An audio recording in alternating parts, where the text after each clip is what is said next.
श्री स्वामी समर्थ। मोरपीस घरात असल्याने अनेक फायदे होतात ते पुढील प्रमाणे। सगळ्यात पहिले म्हणजे कालसर्प। ज्या व्यक्तींच्या कुंडलीत कालसर्प योग आहे अशा व्यक्तीने 7 मोरपंख घेऊन स्वतःच्या उशीत ठेवावेत। 7व्या दिवशी ते मोरपंख उशीतून काढून पश्चिम दिशेला भिंतीवर लावावेत आणि त्यासोबत अजून 11 मोरपंख वाढवावेत। कालसर्पाचा प्रभाव हा कमी होईल। त्यानंतर दुसरी गोष्ट म्हणजे प्रवेशद्वाराचा वास्तुदोष। प्रवेशद्वाराचा वास्तुदोष असेल तर मोरपंख दाराच्या आतून व बाहेरून लावावेत। तिसरी गोष्ट म्हणजे वैवाहिक जीवन, पती पत्नीच्या नात्यात दुरावा निर्माण झाला असेल किंवा एखादी गोष्ट घटस्फोटापर्यंत जाणारी असेल तर नाचणाऱ्या मोराचं चित्र घरात लावावं। राधाकृष्णाची मूर्ती घरात असेल तर त्यावरही मोरपंख लावावे किंवा बेडरूममध्ये पश्चिम किंवा पूर्व भिंतीवर 1 मोरपंख हा लावावा। चौथी गोष्ट म्हणजे राहूची महादशा।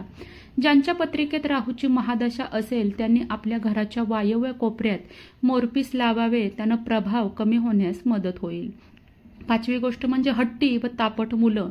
मुलं खोडकर आणि जिद्दी असतील तर मोरपंख माथ्यावर धारण करून द्या अथवा 1 हात पंख्यात मोरपीस लावावं, त्याने मुलाला वारा घालावा। तापट व हट्टी मुलं शांत होतील।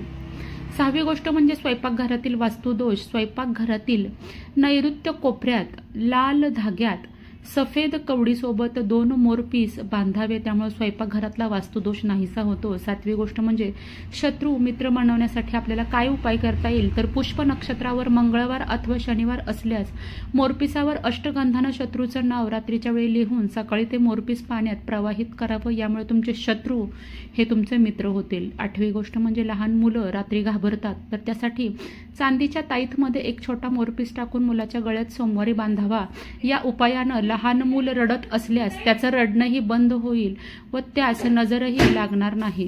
9वी गोष्ट म्हणजे आपल्या प्रगतीसाठी मोरपिसाचा वापर करण्यासाठी आग्नेय कोपऱ्यात मोरपीस लावल्यास अचानक येणाऱ्या संकटांपासून मुक्ती मिळेल व प्रगती होऊन समृद्धी होईल।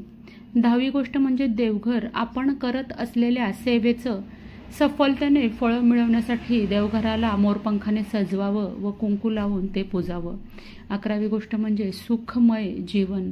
वृंदावनात घराघरात सुख समृद्धी नांदत होती। मोरपीस कुठे असो त्या ठिकाणी शुभाची निर्मिती होते। कार्यक्षेत्रात तसेच घरात 6 मोरपंख स्थापित केल्यास सुख शांती निर्माण होईल, चिंता दूर होईल। असा हा छोटासा मोरपंख अनेक दृष्ट्या उपयुक्त असून त्यामुळं सुख शांती व समृद्धी वृद्धिंगत करणारा आहे। व्हिडिओ आवडल्यास नक्की लाईक करा, चॅनलला सबस्क्राईब करा। लवकरच भेटूया नवीन व्हिडिओमध्ये आणि नवीन माहितीसोबत। तोपर्यंत माझ्याकडून सगळ्यांना श्री स्वामी समर्थ। धन्यवाद।